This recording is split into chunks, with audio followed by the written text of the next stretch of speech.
যিশু হালেলুয়া। ধন্য প্রভুর নাম। প্রভুকে ধন্যবাদ জানাই যে তিনি আমাদেরকে সকলকে সুস্থ রেখেছেন এবং তার বাক্য শোনবার জন্য আমাদেরকে সুযোগ দিয়েছেন। এই জন্য প্রভু ধন্যবাদ জানাই। হালেলুয়া। আসুন আমরা শাস্ত্রের একটু অংশ আমরা পাঠ শুনি। গীতের 103 অধ্যায় 14 পদ। রাজা দাউদ বলেন, কারণ তিনি আমাদের গঠন জানেন, আমরা যে ধূলি মাত্র ইহা তার স্মরণে আছে। আসুন আমরা বাক্যের জন্য আমরা প্রার্থনা করি। প্রভু যিশু, তোমার ধন্যবাদ জানাই, তুমি জীবন্ত। প্রভু যে বাক্য প্রভু তুমি সে দাউদের হৃদয় দিয়েছিলে, যে বাক্য দাউদের হৃদয় কাজ করেছিলে, তুমি সে একই বাক্য প্রভু তুমি আমাদের হৃদয় প্রভু আজকে তুমি দাও প্রভু। আমাদেরকে অন্তরকে স্পর্শ করো পিতা, এবং আমাদের জীবনকে তুমি স্পর্শ করো পিতা, এবং আমাদের প্রত্যেকের হৃদয় প্রভু তোমার বাক্যে আপ্যায়িত করো পিতা। তোমার বাক্যে আমাদের প্রত্যেককে নতুন করো পিতা, নবীনকিত করো, এবং তোমার বাক্যে আমাদের প্রত্যেককে সঞ্জীবিত করো। তোমার আত্মায় আমাদেরকে প্রত্যেকে পরিচালনা দাও, আমাদের সহবর্তী হও, আমাদের সঙ্গে থাকো। এই প্রার্থনা যিশু তোমার নামে চাই। Amen, amen, amen. Hallelujah, hallelujah. দাউদ রাজা তিনি তার হৃদয় দিয়ে তিনি প্রভুর কাছে তিনি প্রকাশ করেছেন, বলেছেন যে আমি যে ধূলি, আমি যে ধূলিটার সৃষ্টি, আমি যে প্রভুর ঈশ্বর তিনি আমাকে ধূলি দিয়ে তৈরি করেছেন, তা আমার স্মরণে আছে। দাউদ তিনি এই কথা বলে নিজেকে সম্পূর্ণভাবে প্রভুর কাছে উৎসর্গ করেছিলেন, নিজেকে সম্পূর্ণভাবে প্রভুর কাছে সমর্পিত করেছিলেন, এবং তিনি প্রকাশ করেছিলেন যে আমি যে ধূলি, আমি যে কিছু না, তা প্রভুর স্মরণে আছে। পৃথিবীতে ঈশ্বরের একটি বিধান রয়েছে, পৃথিবীতে ঈশ্বরের একটি বিধান রয়েছে যে প্রত্যেকটা মানুষকে তার ধূলিতে অবশ্যই গমন করতে হবে, ধূলির মধ্যে তার যেতে হবে, ধূলির মধ্যে তার আসতে হবে। রাজা দাউদ তিনি তার হৃদয় দিয়ে তিনি তা উপলব্ধি করেছিলেন, আর তিনি বলেছিলেন আমি ধূলি, তা প্রভু স্মরণে আছে। আজকে যদি প্রশ্ন করি যে প্রভু আমরা যে ধূলিতে সৃষ্টি, আমরা যে ধূলিতে তৈরি হয়েছি, ঈশ্বর আদমকে ধূলিতে সৃষ্টি করেছিলেন, সেই ধূলি তা তো আমরা যে ধূলির মধ্যে রয়েছি, আমরা ধূলির থেকে আমরা সৃষ্টি। এটা কি আমাদের জীবনে, এটা কি আমাদের হৃদয় আমরা সবসময় মনে করি কিনা, আমরা কি স্মরণ করি কিনা যে আমি কিছু না, আমি ধূলি। আদি তার 2:7 লেখাচ্ছে ঈশ্বর মানব সন্তানকে তৈরি করলেন মৃত্তিকার ধূলিতে, মানুষকে নির্মাণ করলেন। ঈশ্বর মানব সন্তানকে তিনি ধূলি দিয়ে তিনি সৃষ্টি করলেন, তিনি নির্মাণ করলেন। আদি তার 3:19 পদে ঈশ্বর আদমকে বললেন তুমি ধূলি, ও ধূলিতে প্রতিগমন করিবে। ঈশ্বর তিনি আদমকে তিনি এই কথা প্রকাশ করলেন, আদমকে তিনি এই কথা বললেন যে তুমি ধূলি, তুমি ধূলি দিয়ে তুমি সৃষ্টি, এবং ধূলিতে তুমি প্রতিগমন করিবে। আজকে করোনা ভাইরাসের কারণে পৃথিবীতে 2 লক্ষর বেশি লোক তারা মারা গিয়েছে। মানুষ ধূলিতে সৃষ্টি, মানুষ ধূলিতে মিশে গেছে, এবং ধূলিতে মিশে যাবে। সেটা আজ হোক কাল হোক, ধূলিতে সে গমন করবে। অব্রাহাম তিনি ঈশ্বরের সঙ্গে যখন কথা বলতেছিলেন সে সদম গমরা বিনষ্টের সময়, আর বলছিলেন যে আমি দেখুন ধূলি ও ভস্মাত্র, আমি প্রভুর সঙ্গে কথা বলতে আমি সাহস করতেছি। অব্রাহাম তিনি নিজেকে ধূলি এবং ভস্মাত্র, তা তিনি ঈশ্বরকে তিনি স্মরণ করে দিলেন, এবং তিনি জানতেন তিনি ধূলি থেকে তিনি সৃষ্টি। আমরা কিছু না, আমরা কিছু না, আমরা কিছু না, আমরা সম্পূর্ণ না, আমরা সম্পূর্ণ ধুলি। আমরা সম্পূর্ণভাবে সেই অস্থায়ী দেহ আমাদের রয়েছে, যে কোনো সময় মাটিতে মিশে যেতে পারে। যখন আমরা কেউ সমাধিতে যাই, যখন কোন কফিনের সামনে দাঁড়াই, আর তখন কেবল মনে হয় যে একদিন আমার ধুলিতে মিশে যেতে হবে। আর কোনো সময় আমার মধ্যে, আপনার আমার মধ্যে সে কাজ করে না। যারা নিজেকে সম্পূর্ণ ধুলি মনে করে, আমি কিছু না মনে করে, এবং এর মধ্য দিয়ে প্রকাশ করে যে তিনি প্রভুতে নির্ভর করেন, এই মধ্যে প্রকাশ করে যে প্রভুকে তিনি সম্মানিত করেন। আর তাদের জীবনে কয়েকটি বৈশিষ্ট্য আমরা দেখতে পাই, যে নিজেকে সবসময় প্রভুর দৃষ্টিতে সম্পূর্ণভাবে ধুলি হিসাবে নিজেকে প্রকাশ করেন। প্রথম যে নিজেকে ধুলি হিসাবে প্রকাশ করেন, তার প্রথম বৈশিষ্ট্য হচ্ছে ঈশ্বরকে সম্মান করবে। ঈশ্বরের পুত্র যিশুকে গ্রহণ করা, বাধ্য হওয়া ও তাকে গৌরবান্বিত করা। ঈশ্বরের পুত্রকে গ্রহণ করা, বাধ্য হওয়া এবং সম্মান করা। আমরা যদি নিজেকে ধুলি মনে করি, আমি কিছু না মনে করি, তাহলে আমরা অবশ্যই প্রভুকে বাধ্য হব এবং তাকে গৌরবান্বিত করব। সম্মানের পূর্ব শর্ত হচ্ছে বাধ্য হওয়া।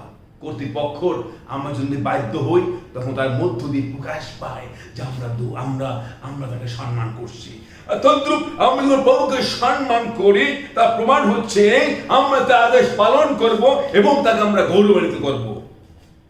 দ্বিতীয়ত, কিন্তু যত লোক তাকে গ্রহণ করিল, সেই সকলকে যারা তাহা নয় বিশ্বাস করে, তাহাদেরকে তিনি ঈশ্বরের সন্তান হইবার ক্ষমতা দিলেন।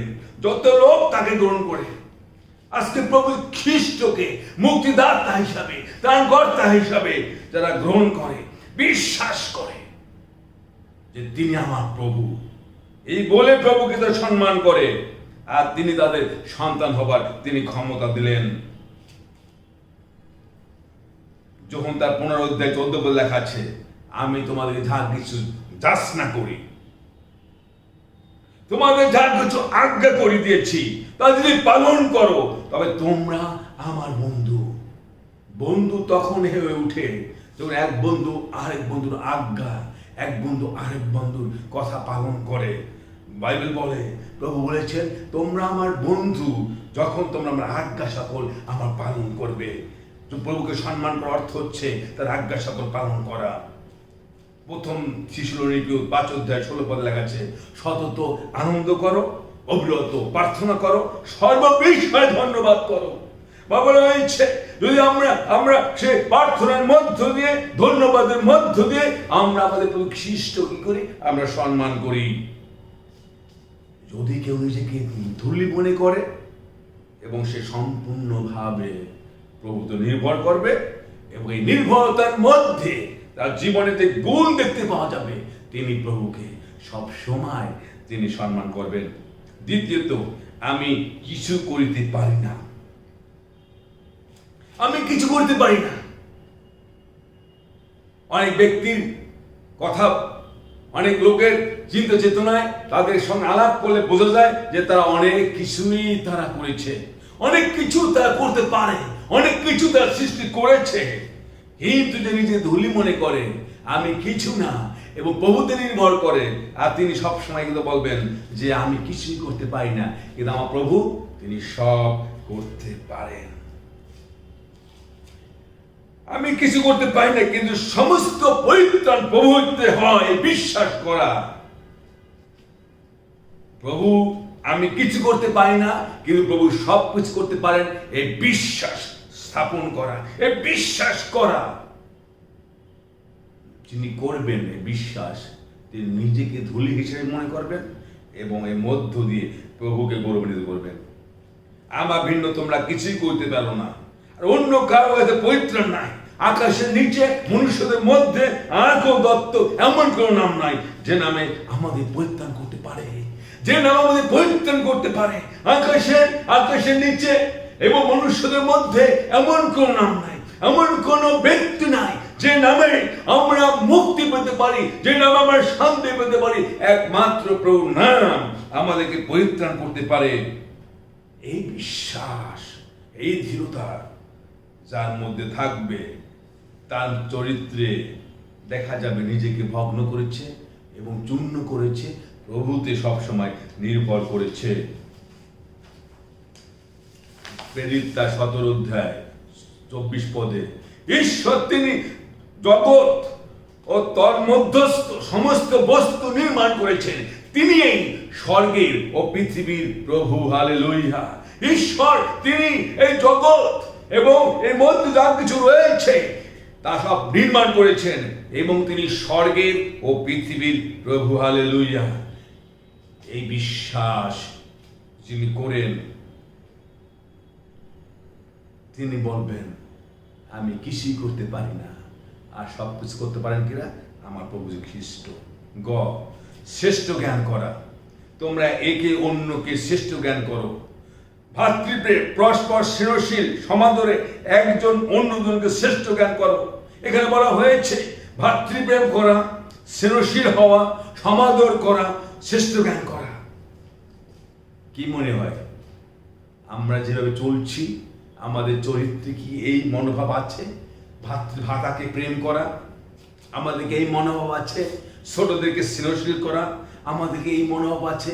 একজনকে সমাদর করা, একজনকে সম্মানিত করা, আমাদেরকে সেই জ্ঞান আছে কিনা, সেই চিন্তা চরিত্র আছে কিনা যে অন্য একজনকে আমার থেকে শ্রেষ্ঠ, বুদ্ধিমান, আমার থেকে মূল্যবান, এই মনোভাব আমাদের জীবন আছে কিনা?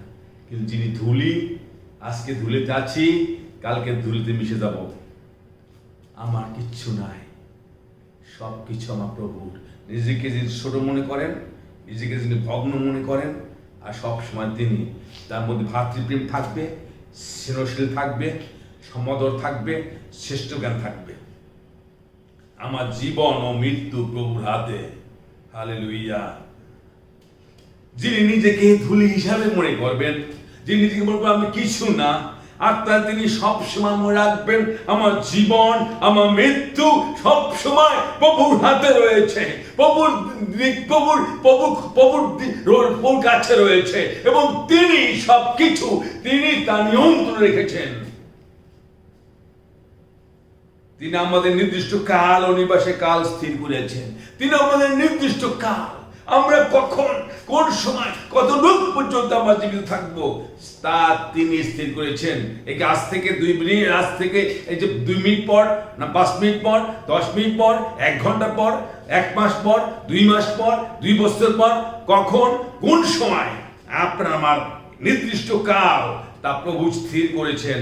এবং নির্দিষ্ট কালের সময় তিনি আমাদেরকে, তিনি জগৎ থেকে তিনি তুলে নেবেন এবং ধুলিতে আমাদেরকে মিশে যেতে হবে। গীত তার 104 অধ্যায় 29 পদে, ঈশ্বর আমাদের নিঃশ্বাস হরণ করলে আমরা মারা যাব। ঈশ্বর আমাদের নিঃশ্বাস হরণ করলে আমরা মারা পড়ব, আমরা মারা যাব। আমরা জানি যাদেরকে সেই হসপিটালে, যারা আইসিইউতে রয়েছে, তারা লাইফ সাপোর্টে রয়েছে, তাদেরকে যদি সে লাইফ সাপোর্ট খুলে দেওয়া হয়, দিনাদিন সে মারা যাবে। আমাদের জীবন থেকে যদি সেই আয়ু, যে সেই নিঃশ্বাস যদি প্রভু হরণ করেন, আমরা ওই তৎক্ষণাৎ আমরা তখনই আমরা মারা যাব। আর এটা কার হাতে রয়েছে? প্রভুর হাতে এই ক্ষমতা রয়েছে। প্রভু তিনি, তার হাতে জীবন ও মৃত্যু সম্পূর্ণ ক্ষমতা তার হাতে। এই বিশ্বাস করা। হান্না নামনি যে দাসী, তার একটি গীত গান তিনি গেয়েছিলেন।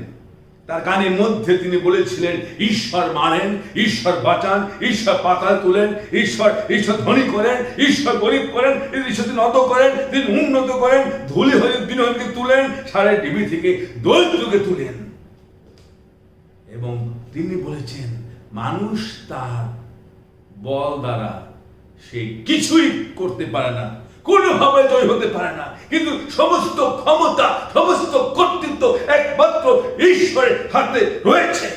আমাদের জীবন, আমাদের মৃত্যু, আমাদের সমস্ত কিছু প্রভুর ক্ষমতা রয়েছে, প্রভুর হাতের মুঠায় রয়েছে। এই বিশ্বাস আমরা যারা করব, আমরা কোনো মতে আমরা অন্যায়, পাপ, মন্দতা আমরা করতে পারি না, এবং নিজেকে সবসময় আমরা আমরা নিজেকে ভগ্ন চূর্ণ নির্ভরতায় আমরা জীবনযাপন করব। 5, যারা ধূলি তাদের চরিত্রে এই গুণ, এই বৈশিষ্ট্য দেখতে পাওয়া যাবে। আমার বলতে কিছুই আমার নয় তা স্মরণ করা। আপনি দেখবেন অনেক পরিবারে, অনেক ব্যক্তি, অনেক প্রতিষ্ঠানের, সমাজের অনেক ব্যক্তিত্বপূর্ণ ব্যক্তিরা, তারা অনেকে বলে আমার পরিবার, অনেকে বলে আমার মণ্ডলী, অনেকে বলে আমার প্রতিষ্ঠান, অনেকে বলে আমার সম্পত্তি, অনেকে বলে আমার ক্ষমতায় তৈরি হয়েছে, অনেকে বলে আমি প্রতিষ্ঠা করেছি, অনেকে বলে এটা আমার দ্বারা সৃষ্টি হয়েছে। সমস্ত কথার মধ্যে মনে হয় আমি আমি আমি আমি আমি। কিন্তু দাউদ তিনি বলেন, এই পৃথিবীতে আমি উলঙ্গে এসেছি, উলঙ্গ চলে যাব, সঙ্গে কিছুই নিতে পারিব না। আমরা কিছু নিতে পারি না।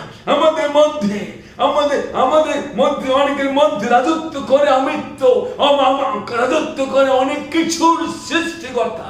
আমি অনেক কিছু করেছি, কিন্তু আমাদের বুঝতে হবে আমরা কিছুই করিতে পারি না। যা কিছু করেন প্রভু যিশু করেন, আর আমরা সাথে কিছুই নিয়ে যেতে পারি না। যেমন দাউদ বললেন, আমি উলঙ্গ এসেছি, আমি উলঙ্গ আমি চলে যাব। সম্রাট আলেকজান্ডার দ্য গ্রেট তিনি তার ব্যক্তিগত জীবন দশায়, তিনি জীবিত থাকা অবস্থায় তিনি তার লোকদেরকে তিনি বলেছিলেন, সাম্রাজ্যের অধিপতি তিনি দিগ্বিজয়ী আলেকজান্ডার, তিনি একের পর এক অনেক রাজ্য তিনি জয় করেছেন, অনেক ধন সম্পদের তিনি মালিক হলেন, অনেক ঐশ্বর্যের মালিক হলেন, তিনি অনেক ক্ষমতাধর হলেন তিনি। আর তিনি কি করলেন, তিনি একটি সময় তার রাজন্য বর্গদের ডাকলেন এবং বললেন, যখন আমার মৃত্যু হবে আর তখন তোমরা আমার জন্য যে কাজটি করবে, আমাকে সে কফিনে 2 পাশে 2টি ছিদ্র করে 2 হাত তোমরা বাড়িয়ে দেবে, এবং রাজ্যের চারিদিকে তোমরা আমাকে কফিন নিয়ে তোমরা ঘুরবে, এবং সমস্ত এলাকা রাজ্যের মধ্যে তোমরা সেটাকে বহন করবে, এবং লোকেরা দেখুক, লোকেরা জানবে যে আমি রাজামশাই, আমি অনেক ধন সম্পদের মালিক সত্ত্বেও আমি শূন্য এসেছি, আমি শূন্যে আমি চলে যাচ্ছি, আমি কিছুই সাথে নিয়ে যাচ্ছি না। মৃত্যু আমাদেরকে সম্পূর্ণভাবে নিঃস্ব করে, আমরা কিছু নিতে পারি না। আপনি দেখবেন যারা এ পর্যন্ত যারা মৃত্যুবরণ করেছে, কেউ কি আমরা শুনেছি যে মৃত্যুবরণ করার পরে তার সেই কবরে তার জন্য তার অর্থ, তার সম্পদ, তার সোনার জিনিস বা মূল্যবান জিনিস, অনেক কিছু, ঘর বাড়ি যাবতীয় যা কিছু আছে সব কিছু তাকে সঙ্গে করে নিয়ে যেতে? কিচ্ছু নিয়ে যেতে পারে না। শূন্য এসেছে, শূন্য চলে যাবে। ঈশ্বরের বিধান যে মাতাকে অবশ্যই সে কবরপ্রাপ্ত হতে হবে, অবশ্যই মাটিতে ধুলিতে অবশ্যই মিশে যেতে হবে, কিছুই সামনে যেতে পারবে না। যিশু খ্রিস্ট তিনি নিজে ঈশ্বরের তো স্বরূপ, তিনি ঈশ্বরের সম্মান, ঈশ্বরের সমান ধরে থাকিবার বিষয় জ্ঞান করিলেন না, কিন্তু আপনাকে শূন্য করলেন, দাসের রূপ ধারণ করিলেন, মনুষ্যের সদৃশ জন্মিলেন। ঈশ্বর এই পৃথিবীতে তিনি যখন আসলেন, তার সমস্ত সম্মান, সমস্ত ক্ষমতা, সমস্ত কিছু সব কিছু ত্যাগ করে এই জগতে তিনি সেই মনুষ্য রূপ ধারণ করলেন, দাসের রূপ তিনি ধারণ করলেন, মনুষ্যের সদৃশ্যে জন্মিলেন, যেন তার মধ্য দিয়ে আপনি আমি মুক্তি পাই। যারা তার অনুসারী, তাদের প্রত্যেকের জীবনে এই নম্রতার মনোভাব থাকতে হবে। যিশু খ্রিস্ট তিনি ভগ্ন হলেন, চূর্ণ হলেন, নম্র হলেন, আর তার যারা অনুসারী তাদেরও সেই নম্রতার মধ্য দিয়ে আসতে হবে। যিশু তার ঐশ্বরিক ক্ষমতা, অধিকারী গুণ ধরে রাখতে চাইনি, বরং রাজকীয় স্বর্গীয় মহিমা ও প্রতাপ ত্যাগ করে আমাদের পরিত্রাণের জন্য এই ধুলিতে নেমে আসলেন সম্রাট আলেকজান্ডার। তিনি আরেকটি কাজ করেছিলেন, তিনি তার রাজ্যে তিনি একজন চাকরকে তিনি নিয়োগ দিলেন এবং সেই চাকরকে তিনি বলে দিলেন যে যেন সে সকালবেলা এবং বিকালবেলা দুই বেলা একটি কথাই যেন লোকদেরকে বলতে মানে সে রাজামশাইকে বলেন।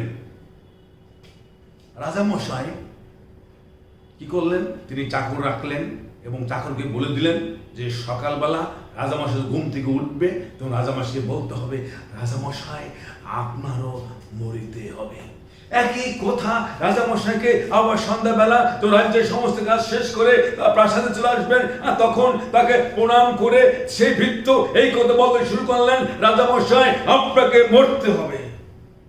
সম্রাট আলেকজান্ডার গ্রেট তিনি এই পদ্ধতি অবলম্বন করলেন এই জন্য যেন এই লোক সবসময় বৃত্ত সবসময় রাজাকে স্মরণ করে দেয় যে তারও মৃত্যু হবে, যেন তিনি কোনো সময় ক্ষমতা অপব্যবহার না করেন, যেন কোনো সময় তিনি অন্যায় না করেন, কোনো সময় তিনি ভুল কাজ না করেন এবং কোনো সময় যেন অনৈতিক কাজ না করেন এবং সব সময় যেন তিনি ন্যায্য কাজটা করতে পারেন। আর সেই কারণে তিনি এই পন্থা তিনি অবলম্বন করেছিলেন। প্রিয় সুধী, আমি বলতে চাই বিনম্র চিত্তে, সম্রাট গ্রেট আলেকজান্ডার তিনি তার ন্যায্যতা ঠিক রাখবার জন্য, সততা ঠিক রাখবার জন্য তিনি যে পন্থা অবলম্বন করেছেন, একইভাবে আমাদের জীবনে সবসময় মনে রাখার একটা ব্যবস্থা করা উচিত যে আমি ধুলি, আমার ধুলিতে অবশ্যই গমন করতে হবে। ইচ্ছে জাতিদের সন্তানদের জন্য এবং তাদের জাগ্রত রাখবার জন্য, তাদের সজাগ রাখবার জন্য, যে পাপ কাজ করতে না পারে সেই জন্য তাদের তাদের তাদের সেই ঘরে বাজুতে হাতে এবং সব বস্তু জায়গায় ঈশ্বর বাক্য প্রকাশ করা হয়েছিল, যে বাক্য শুনতে শুনতে তাদের কোনো পাপ কাজ না করে। একইভাবে আমাদের জীবনে সবসময় মনে রাখতে হবে আমরা ধুলি। আর যদি আমরা শুধু কবরের কাছে গিয়ে কফিন বক্সের কাছে গিয়ে মনে করি আমি ধুলি, আর অন্য সময় মন না থাকে, অন্য সময় ক্ষমতা অপব্যবহার করি, অন্য সময় দাপট দেখাই এবং অন্য সময় আমিত্ব দেখাই, অন্য সময় নিজেকে অন্য লোকের শ্রেষ্ঠ জ্ঞান করি, এই সমস্ত ভাব তো রাজত্ব করে। এর থেকে রেহাই পাওয়ার জন্য ও স্বর্গে যাওয়ার জন্য আমাদের যদি দরকারও হয় ছোট একটা টোপলা বা ছোট একটা প্যাকেটে বা ছোট একটা কোটকে যদি আমরা একটু সেই ধুলি রাখি এবং আমরা পকেটে রাখি আর সব সময় হাত দেই, আর যখন মনে পড়বে যে ধুলি, আমি ধুলি, আর তখনই আমরা সচেতন হব। শুধু একমাত্র এক মুঠো ধুলি যদি আমাদেরকে স্বর্গে যাওয়া যেতে সাহায্য করে, তো সে ধুলি আমাদেরকে রাখা দরকার। যদি আমরা ভুলে যাই যে আমি ধুলি কিনা। যোহন বাপ্তিজক তিনি মানুষের আচরণ দেখে তিনি বলছিলেন, উক্তি করেছিলেন, হে কালসের বংশেরা, তিনি উক্তি করেছিলেন হে কালসের বংশেরা। আজকে আমার জীবনে যে হিংসতা রয়েছে, উগ্রতা রয়েছে, প্রতিযোগিতা রয়েছে, মিথ্যা রয়েছে, ক্ষমতা অপব্যবহার রয়েছে, দলভেদ রয়েছে এবং যে সমস্ত মন্দতা রয়েছে, এই সমস্ত মন্দতা থেকে বলা হয়েছে যে আমরা বিনাশী এবং নিজেদেরকে সম্পূর্ণ শূন্য করি, নিজেদেরকে সম্পূর্ণ ভগ্ন করি, চূর্ণ করি এবং নিজেকে সম্পূর্ণভাবে উপর নির্ভরশীল করি। গোপালগঞ্জ এক ভদ্রলোক ছিলেন,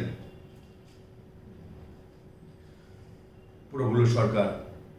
আমি নিজে দেখেছি তার মধ্যে যথেষ্ট নম্রতা দেখেছি, বহুল প্রকাশ তার মধ্যে দেখেছি। আমি দেখেছি তার মধ্যে প্রভুর ভালোবাসা দেখেছি, স্বর্গীয় আবরণ তার মুখে দেখেছি। আমি যখন তার সঙ্গে প্রার্থনা করতাম তখন এই মনে হয় উনি পবিত্র আত্মায় পরিপূর্ণতায় প্রার্থনা করতেন। যখনই কথা বলতাম ওনার মধ্যে হাসি বদন্যতা দেখতে পেয়েছি। সেই বিনম্রতা জীবন আপনার আমার থাকা দরকার। এই ধুলি পৃথিবীতে যিশু এসেছিলেন নিজেকে শূন্য করে। উদ্দেশ্য ছিল যেন আমরা সকলে পূর্ণ হই, উদ্দেশ্য ছিল যেন আমরা সকলে পূর্ণ হই।